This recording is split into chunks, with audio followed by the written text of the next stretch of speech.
சீரியல்களின் full எபிசோடுகளை Sun டிவியில் ஒளிபரப்பான உடனே எக்ஸ்க்ளூசிவாக சன் நெக்ஸ்டில் மட்டும் ஃப்ரீயா பாருங்கள். இன்னும் ஒரு 4-5 நாள் கழிச்சு அவ ஊரை பார்த்து அவ போய்கிட்டே இருக்க போறா. அவ எப்படியா ஏன் பேரனுக்கு ஏத்தவளா இருப்பான்னு நீ நினைக்கிற? அந்த பொண்ணு நல்லா படிச்ச பொண்ணு தானே சித்தி. ஃபாரின்ல இருந்து வந்தவ.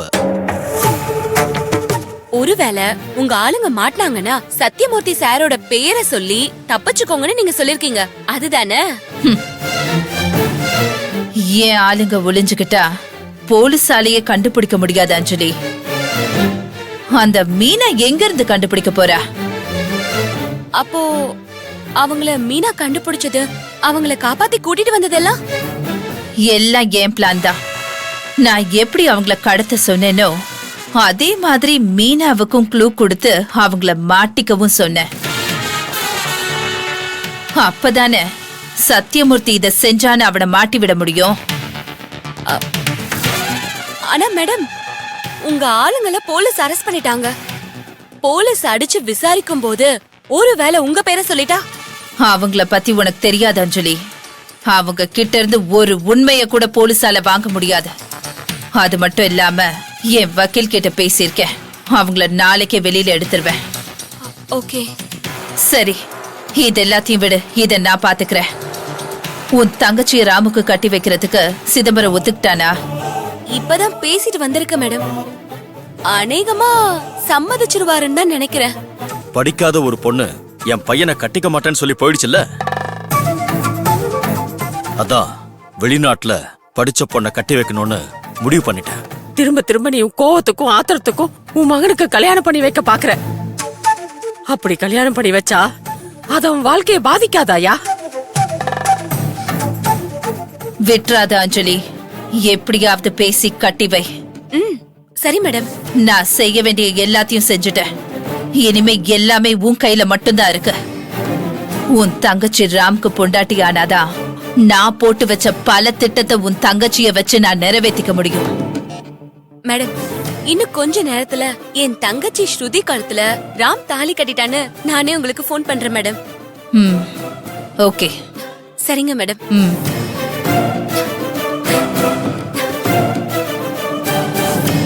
கொஞ்சம் பொறுமையா யோசியா.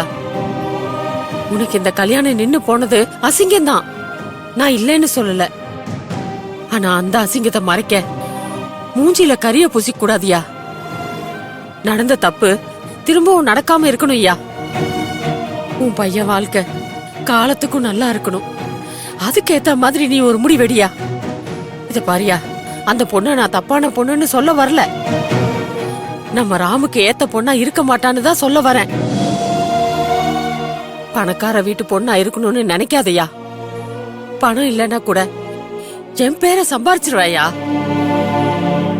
நம்ம பையன் நல்லா வாழணும்னா நல்ல குணமா இருக்கிற பொண்ணை பார்த்து நாம தான் அவனுக்கு கட்டி வைக்கணும். அவனுக்கு ஒண்ணுன்னா அவதான் துணையா நிக்கணும்யா.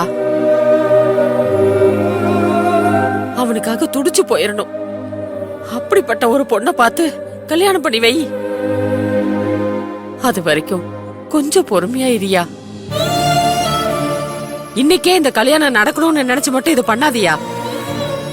அவன் வாழ்க்கையில நிலைச்சு நிக்கிற மாதிரி ஒரு பொண்ணை பார்த்து அவனுக்கு கட்டி வையா. ஐயா, அவசரப்படாதியா.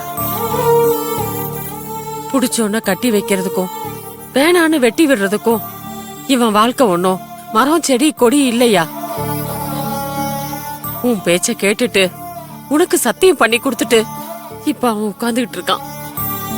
நாளைக்கு நாம இல்லைன்னா கூட நம்ம பையனை நாம பாத்துக்கிற மாதிரி ஒரு பொண்ணை பார்த்து கட்டி வைக்கணும்யா.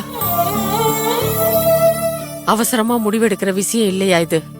ஆற அமர யோசிச்சு முடிவெடுத்து சரியானவளா அமைச்சு கொடுக்கணும்யா. இன்னும் கொஞ்ச நாள் போகட்டுமே, அதுக்குள்ள வேற ஒரு பொண்ணை பார்த்து அதுக்கப்புறம் கல்யாணத்தை பண்ணுவோம்.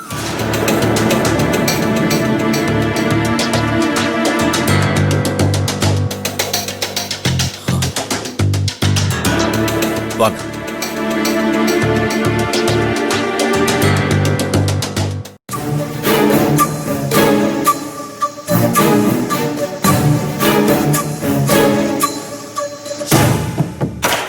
அக்கா, ராம எனக்கு கல்யாணம் பண்ணி வைப்பாங்களாக்கா? வேற வழி? இப்ப அவரோட மானத்தை காப்பாத்த என் கால்ல விழ கூட அவர் தயங்க மாட்டாரு. என்ன நடக்க போகுதுன்னு பாரு.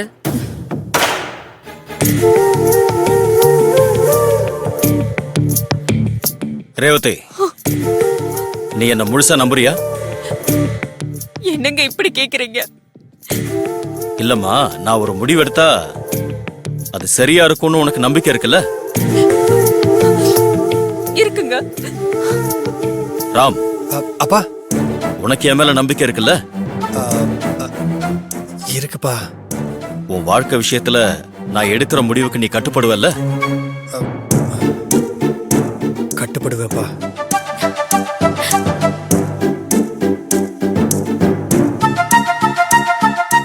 சொல்றேன்.